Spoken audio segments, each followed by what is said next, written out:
episode of Who's That Girl from Roxbury, and I am here with Roxbury hip-hop legend Edo.G and just rap icon, period. You have a lot of other stuff you could be doing right now, but yeah, taking your time for me, because I'm a Roxbury girl. What inspired you to be a hip-hop artist? The lifestyle, I would say, starting out as a b-boy, breakdancer, and a dancer. I mean, everybody in the hood back in my days in the late 70s, everyone was dancing. Everyone was dancing. Yeah. Everyone was dancing. And the b-boying, and that just took it to a whole nother level for me. I started that and, just progressed into beatboxing and eventually rapping. What does hip-hop mean to you? Like, for me, hip-hop is like everything.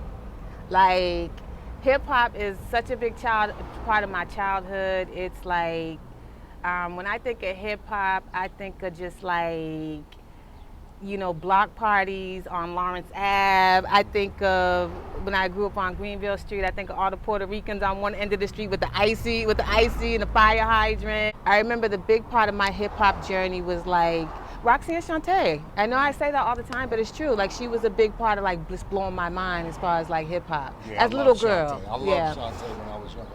She, I just actually did a show with her a few months back, man, and it's good to see her still doing her thing. For sure. Lifestyle, I mean, it's every day. It's when we wake up, it's how we dress, it's how we talk, it's how we live our lives.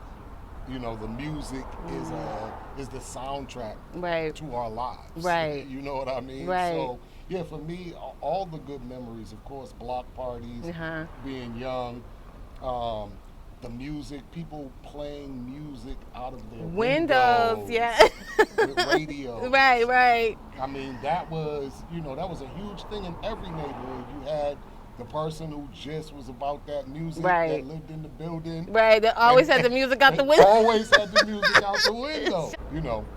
It's 50 years. Right. Wow. It was a part, I'm 52, so okay. It's a whole part of my life. Right.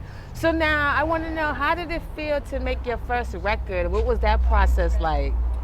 Actually, the first record I made was in '86. Wow. It was called Boston Goes Deaf. I was 15. I was beatboxing on it. Wow. For a group called Fresh to Impress. So that physical record that I brought home was like, Mom, look, my name's right there. Yeah.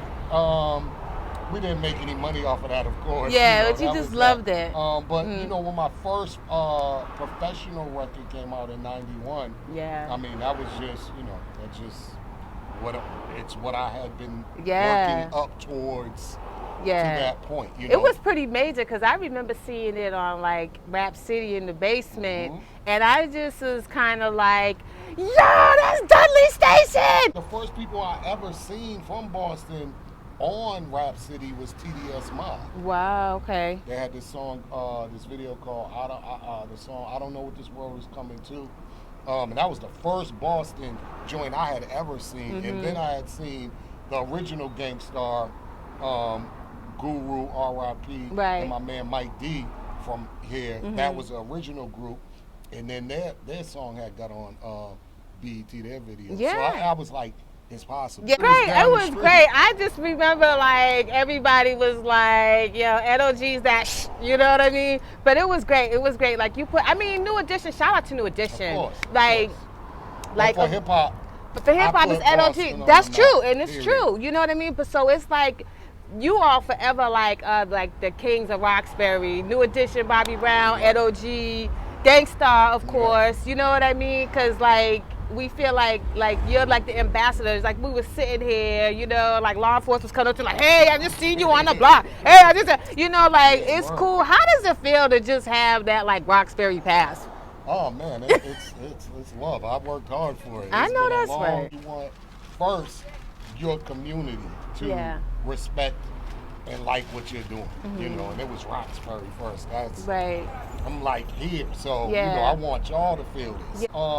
I mean, I named my second album Roxbury 02119. That's right. Shout out. Listen, I mean, like, I was about that, putting us on the map, letting people know where we was, letting people know that there was black people in Boston. Yeah. It's true. No, it's true, because people I don't know what that is, but like, I mean, the 70s, all you seen was Boston was really But racist. yeah. The busing, school busing and all of that stuff. But it wasn't really, it wasn't really like that back then. Like, I always say, like, Boston and Harlem are cousins because it's the same culture. Like, we are literally the heartbeat of Boston. Yeah. Like, if there was no Roxbury, and this is my opinion, and I don't think anybody can really dispute it because it's true. If you didn't have Roxbury, there would be no Pulse of the City. There would be no. This is the heartbeat and the culture of the city. Just like New York to me, Harlem is the pulse and the heartbeat of it. Like all the jazz. A black New York. New York, that Harlem is the place, and I feel like this is the same thing because all the same people that ran through Roxbury ran through Harlem. It's literally like the same people. It's like the same culture. They went to New York. A Roxbury native, like a real Roxbury native, nothing against everybody who's moving in, but like there is like a sense of community. There is like a culture that like it's like a family. I don't know how to describe it. You actually literally have to, you know what I'm saying?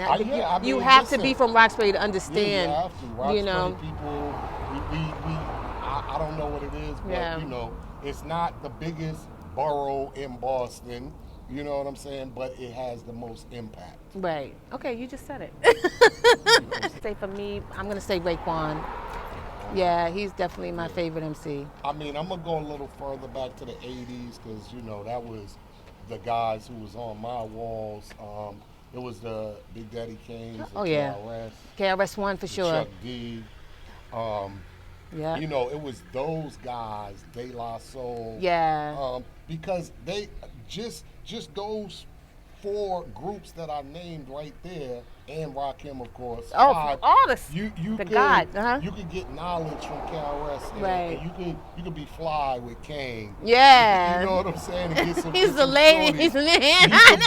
You could be a nerd like De La. Yeah. And still be cool. Vince Markey with his hip hop comedy. But that genre kind of shaped me. You know, listening to those guys in the 80s and really, you know, the diversity that we had.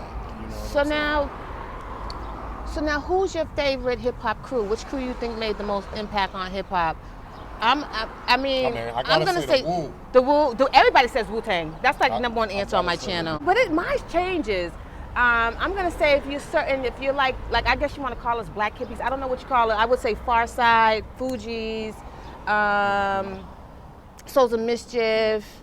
But I'm gonna say my number one answer is Juice Crew. That's my number one answer. Yeah, Juice Crew definitely changed it. That was one of the first big crews in hip hop. And Flavor Unit too. Shout out to Naughty by Nature, Queen Latifah. And that whole Jersey collective that she put together. And RSO was a part of that Unit too. That's right. Shout out to Jeff. You know what I'm saying? So, I mean, there was a bunch, but I would say the Wu, just for the way they came in. Yeah. And they came in independent. That first record, that 12-inch that they put out was an independent record. Yeah. To them. That's true. And then it was cool because they all like got signed. They all made a deal where they could sign to independent of each other. Labels. You know, all different. You know, MC. So that was a powerhouse. And I got a show at Capadonna next week in Brockton. So all right. I'll be seeing one of the Woos. All right. So now, so I have to shout out when we are. Sorry, we're outside. But I gotta shout out to where we're filming right now. So we are filming at Nubian Markets. It's a new market in Roxbury, and it's like East African cuisine, and it's a pretty dope cafe. They just opened, so they're letting us film here, and so you guys should come on down and check out their food. It's pretty dope. This is my first time seeing it. Yeah, it's a supermarket, food, a butchery.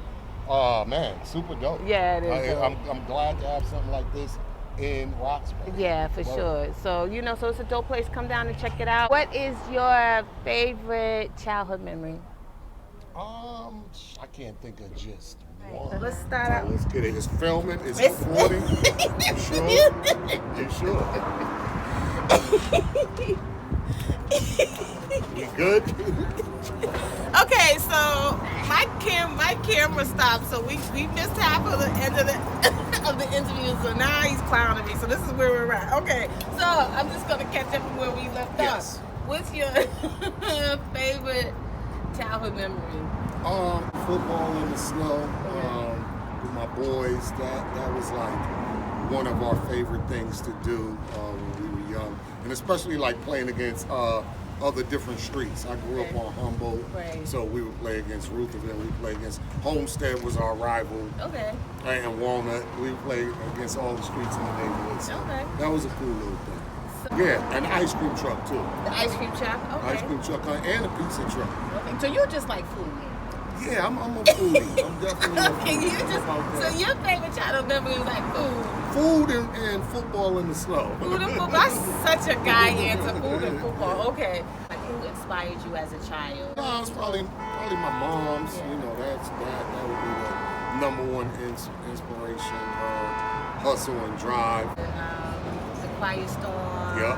That was my joint. PJ Porter. Yeah. Shout out to and Wendy Williams. I used to love listening to 104.9 and 88.9. Of course, yeah. And I just used to love listening to Quiet Storm. I used to love when they used to play DJ Troy Foss, come here. Okay, so this is DJ Troy Foss. Hi.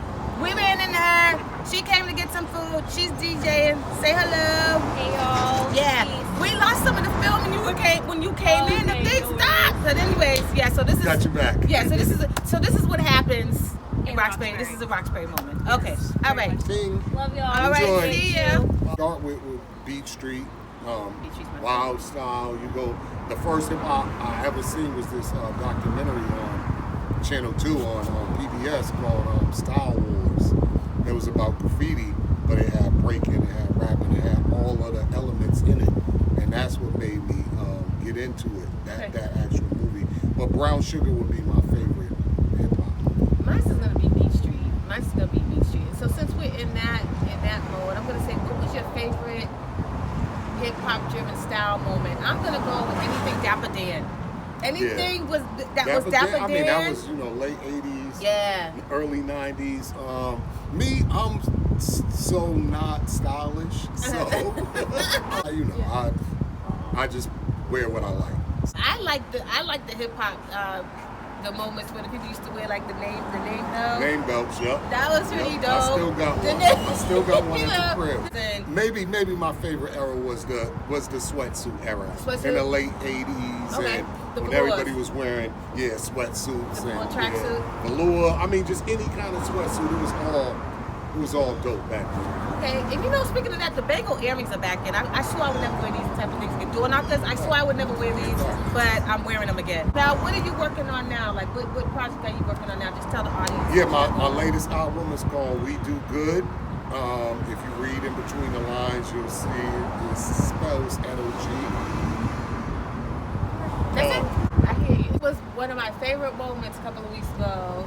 Getting on stage with you and doing Edo dance. I was so excited. I'm gonna put the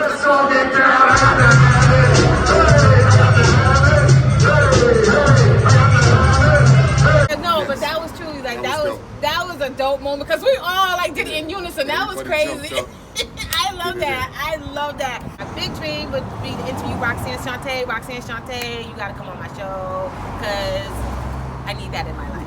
But yeah, so I just want to thank you for being on. Appreciate it.